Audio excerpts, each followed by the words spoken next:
Oke, selamat datang di Coding Pemula.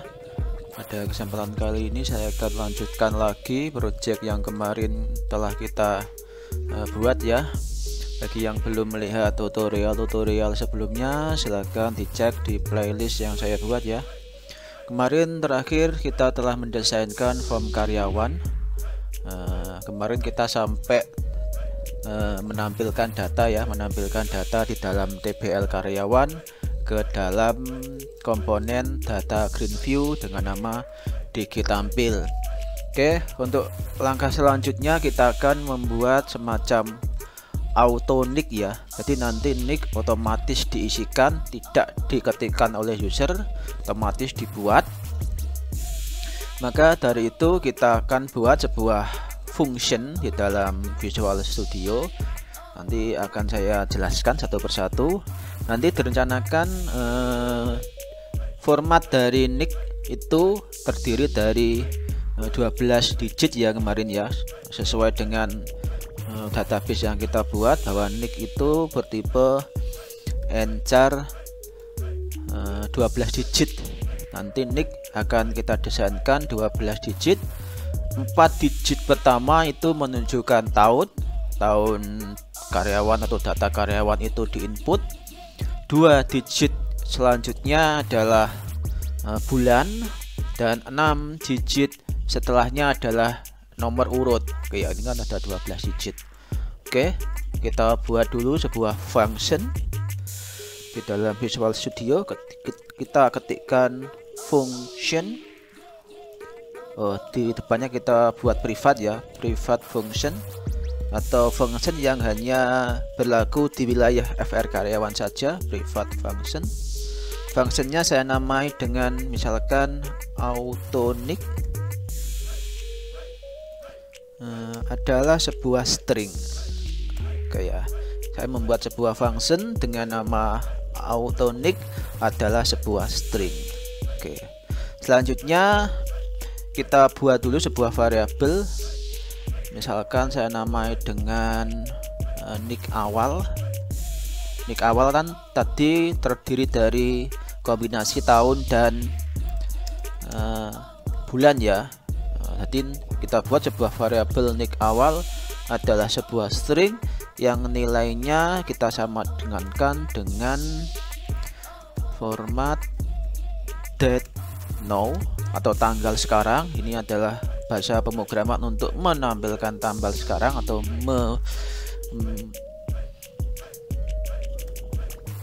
menampilkan data sekarang ya. Selanjutnya adalah formatnya, kita pilih formatnya adalah Y 4 karakter. Y ini untuk format tahun ya, format tahun 4 karakter. Selanjutnya adalah MM, atau ini adalah menunjukkan format untuk bulan. M-nya ini harus huruf besar ya. Kalau M-nya kecil nanti itu menunjukkan format untuk menit atau menit ya. Date now ini adalah bahasa pemrograman untuk mengambil data sekarang atau sesuai dengan tanggal yang ada di komputer seperti ini. Selanjutnya kita buat lagi sebuah variabel nick akhir atau nick terakhir atau yang menunjukkan nomor urut. Karena nick terakhir ini menunjukkan nomor urut, ini terlebih dahulu kita sama dengankan dengan 0 saja nilainya atau 0 saja nilainya. Ini hubungan nick ini nanti kita desainkan berisi nomor urut data karyawan, maka kita perlu mengambil data karyawan yang ada di database TBL karyawan. Langkahnya sebagai berikut. Kita buat sebuah variabel lagi. str adalah sebuah string. Variabel str ini nanti untuk memasukkan query select ya, untuk menseleksi data karyawan, di mana yang kita seleksi adalah nick yang maksimal atau nilai nick yang terbesar atau nick yang terakhir from TBL karyawan. Ini adalah query untuk menseleksi kolom nick yang terbesar adalah sebuah kolom nick dari TBL karyawan. Selanjutnya kita buat sebuah variabel lagi, dim cmd as SQL comment. Lah, kita buat sebuah variabel lagi bernama cmd. Ini adalah sebuah SQL comment. SQL comment ini berfungsi untuk menampung komen query yang kita buat. Selanjutnya cmd kita berikan nilainya sama dengan sebuah SQL comment baru dengan komen seperti variabel str dengan koneksi data seperti variabel count. Ya, selanjutnya kita buat sebuah variabel bernama rd, sebuah SQL data reader ya. Ini bisa Anda bedakan. Kalau yang kemarin kita buat SQL data adapter, ini berfungsi untuk menampung kumpulan data. Kalau data reader ini hanya menampung satu buah record data, kalau nggak salah ya. Setelah itu kita sama dengankan nilai rd itu sama dengan hasil bacaan dari komen cmd itu di execute reader atau dibaca bahasa query-nya seperti variabel str ini. Setelah itu kita bisa set rd read atau nilainya dibaca. Setelah itu kita gunakan fungsi if untuk mengetahui apakah rd itu terdapat suatu nilai atau tidak. Not is db null rd item pada kolom nick. Dan ini jika hasil bacaan pada kolom NIP ini bernilai atau bernilai tidak kosong, not is db null maksudnya adalah tidak kosong, maka kita definisikan sebuah variabel nick string sama dengan rd item nick atau hasil bacaan pada kolom nick. Hasil bacaan ini pada kolom nick. Oke ya.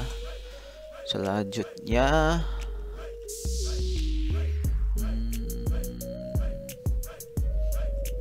oh ini sebaiknya jangan string ya, langsung integer saja. Integer terus nilainya ini ditambahkan dengan nilai 1. Oke ya. Ini maksudnya ini kalau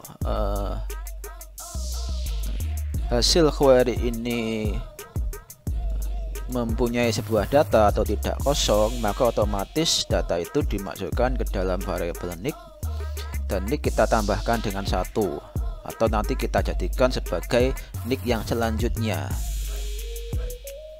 Terus kita definisikan nilai dari function auto nick ini ya sama dengan nick awal ditambah dengan format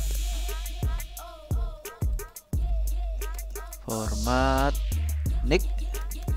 Kita format number ini sebanyak 6 digit sesuai dengan jumlah digit untuk format nick untuk karakter yang terakhir. Oke ya. Setelah itu ini bisa kita close dulu supaya tidak mengganggu. rd close maksudnya setelah dibuka ini harus ditutup ya, dibiasakan seperti itu biar tidak terjadi error. Else ini maksudnya jika nilai bacaan nick ini bernilai kosong, maka dijalankan perintah yang ada di sini, yaitu kita buka rd close. Ini kita langsung set saja sebagai 1. Soalnya kalau ini tidak ada data, maka otomatis nomor urutnya adalah 1. rd close. Oke, kita cek ini merekam enggak ya, masih merekam. Oke. Nah, selanjutnya kita bisa panggil private function ini ke dalam prosedur ketika form dibuka ini ya. subprosedur frload. Kita panggil bahwa nilai txt nick, nilai variabel teksnya atau properties teksnya sama dengan auto nick seperti ini. Oke, kita coba jalankan projectnya, apakah berhasil atau tidak. User 1 2 3 masuk. Bismillah. Oke, nah ini akan terbuat secara otomatis nicknya. Ini masih satu. Nah, soalnya ini karyawan yang akan diinputkan baru karyawan yang pertama. 4 digit pertama ini menunjukkan tahun, 2 digit kedua ini menunjukkan bulan, 6 digit setelahnya ini menunjukkan nomor urut. Itu ya. Oke. Setelah itu ini mungkin bisa kita desainkan, kita tambahkan sebuah button baru untuk membuat tombol baru ya, untuk mengisikan data baru untuk karyawan baru. Kita teksnya ini kita ubah menjadi baru ya, terus name-nya kita ubah misalkan menjadi BTN baru. Setelah itu kita bisa double klik untuk membuatkan sebuah subprosedur. Ketika BTN baru diklik, terus kita bisa panggil prosedur ini untuk bahasa ini bahwa txt nick nilainya kita sama dengan private function auto nick. Ini seperti ini auto nick. Kayak kita simpan, kita jalankan.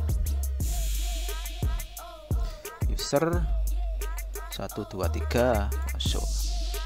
Oke, data karyawan. Oke, otomatis akan dibuatkan sebuah nick baru. Nah, otomatis akan dibuatkan nick baru. Oke, sehubungan ini nanti dibuatkan secara otomatis atau textbox nick ini dibuatkan otomatis, maka user kita set tidak bisa menginputkan nilai di dalamnya. Caranya kita pergi, ini pastikan di stop dulu ya, kita pergi bagian properties nick ini, properties, kita set read only nya menjadi true atau hanya dilihat saja. Kita start. User 1 2 3 masuk. Oke, data karyawan. Oke, nah, ini tidak bisa dimasukkan sebuah nilai karena bersifat read only. Oke ya, auto nick sudah selesai. Langkah selanjutnya kita akan membuat sebuah kode pemrograman ketika nick ini berubah nilainya, dan kalau terdapat data di dalam database yang nicknya sesuai dengan yang ada di txt nick ini, maka akan melengkapi textbox yang lain atau komponen textbox yang lain. Maka kita buat sebuah subprosedur ketika txt nick ini text change. Kita bikin ini, objeknya adalah txt nick, prosedurnya adalah text change atau ketika berubah nilainya text change ini. Oke ya. Terus langkah selanjutnya adalah kita buat sebuah variabel lagi dim str untuk menampung bahasa query. Kita gunakan bahasa query select ya. Select semua kolom dari tbl karyawan yang mana where nick-nya kita sama dengan txt nick text. Oke, seperti ini. Terus selanjutnya kita buat sebuah variabel cmd dim cmd adalah sebuah SQL comment cmd new SQL comment sama dengan variabel str atau sesuai dengan koneksi con. Oke ya. Ini sebenarnya bisa kita langsung buatkan di sini ya. Enggak apa-apa, sama saja. str con. Enggak usah saja. bisa seperti ini atau bisa menggunakan seperti ini. Oke ya. Selanjutnya kita buat variabel rd as SQL data reader. Oke, rd nilainya kita sama dengan cmd execute reader. Ini kita buat variabel if rd has row atau rd mempunyai sebuah row atau sebuah record sesuai dengan bahasa query str ini, maka rd read baru dibaca atau hasil execute reader ini diambil nilainya. Terus kita sama dengankan nilai txt nama ini, txt nama teks sama dengan hasil bacaan dari variabel rd pada kolom nama. Kolom nama ini sesuai dengan kolom ini ya, harus sama. Tuh string kita trim saja ya, soalnya di sini kan kita set nama itu 50.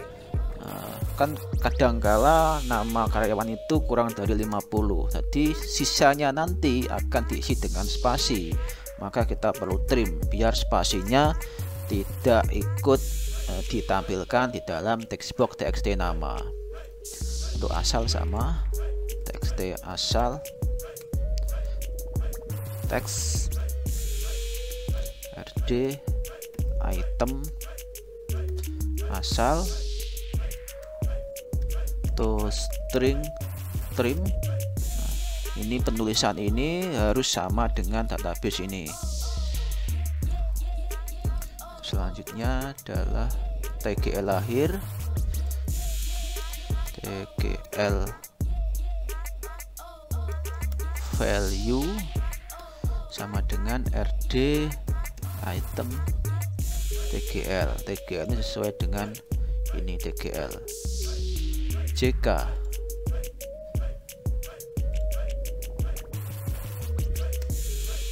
kalau jk ini harus beda lagi ya, ini ya. Ini kan soalnya isi datanya laki-laki dan perempuan, sedangkan di dalam database ini cuma satu karakter.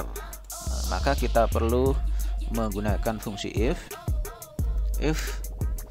rd item jk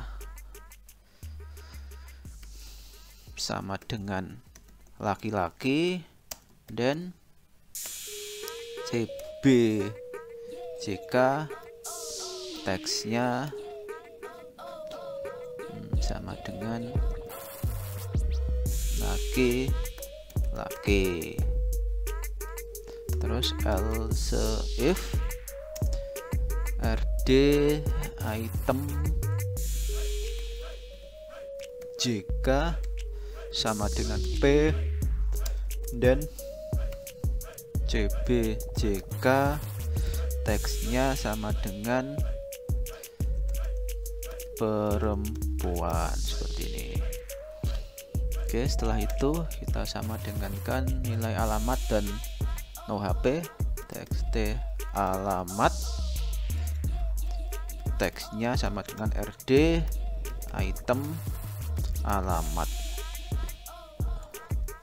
to string trim. Untuk nomor hp txt no hp, txt no tadi ya namanya, rd item seperti pada kolom no hp to string trim. No hp namanya ya, oke sama no hp.